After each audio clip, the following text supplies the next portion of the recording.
Hey everyone, and welcome back to the Orbstar Studio channel. In our previous video, we explored the Unity interface. Now we are ready to start creating and manipulating game objects. These are the building blocks of your games. Let's get started. First, open your Unity project. To create a game object, you can right click in the hierarchy window, go to 3D object and choose an object like a cube or sphere. Let's start with a cube. You will see the cube appear in the scene view. You can also create objects from the game object menu at the top. First, let's look at the view tool. You can activate it by clicking the hand icon in the toolbar or by pressing the Q key on your keyboard. This tool allows you to pan around the scene view, which is very useful for navigating large scenes. Now let's learn how to move game objects. Select the cube in the hierarchy window. In the toolbar at the top, click on the Move tool. You can also press the W key on your keyboard to activate the Move tool. You will see 3 arrows appear on the cube, representing the X, Y and Z axis. Click and drag these arrows to move the cube along the corresponding axis. You can also move the object freely by clicking and dragging in the center of the tool. Let's rotate the cube. Click on the Rotate tool in the toolbar. You can also press the E icon on your keyboard to activate the Rotate tool. You will see 3 circular handles appear around the cube. Click and drag these handles to rotate the cube along the X, Y and Z axis. You can see the rotation values changing in the inspector window. Now let's scale the cube.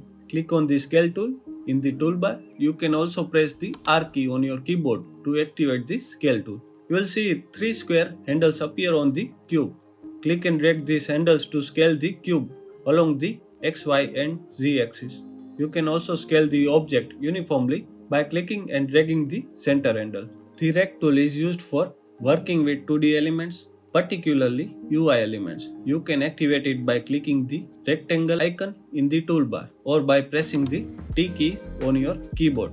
This tool allows you to move, scale and rotate UI elements within a canvas. We will explore 2D elements and UI elements in our upcoming videos. In the inspector window, you will see the transform component. This component contains the position, rotation and scale values of the game object. You can directly edit these values to precisely manipulate the object. For example, you can set the position to 0 to place the object at the origin. To change the angle of the scene view, you can hold down the Alt key on your keyboard and drag with the left mouse button. This allows you to rotate the camera around the scene and view it from different perspectives. To duplicate a game object, select it in the hierarchy window and press Ctrl+D on Windows or Command+D on Mac.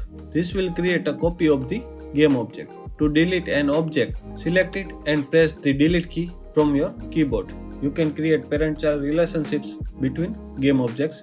Drag one object onto another in the hierarchy window to make it a child. When you move, rotate or scale the parent object, the child object will follow. This is useful for organizing your scene and creating complex objects.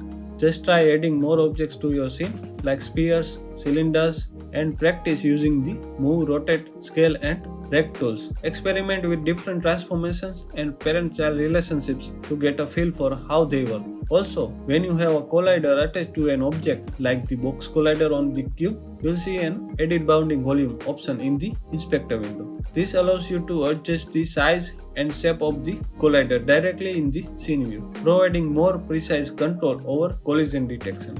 And that's the basic of game object manipulation in Unity 6.0. You have learned how to use the View, Move, Rotate, Scale, Rect and Handle Position tools, as well as how to use the Transform component, change the scene view angle, create parent-child relationships, and edit the collider bounding volume. These skills are essential for building your game scenes. In our next video, we will start exploring materials and textures to make our objects look more interesting. If you found this video helpful, please give it a like and subscribe to our channel for more Unity tutorials.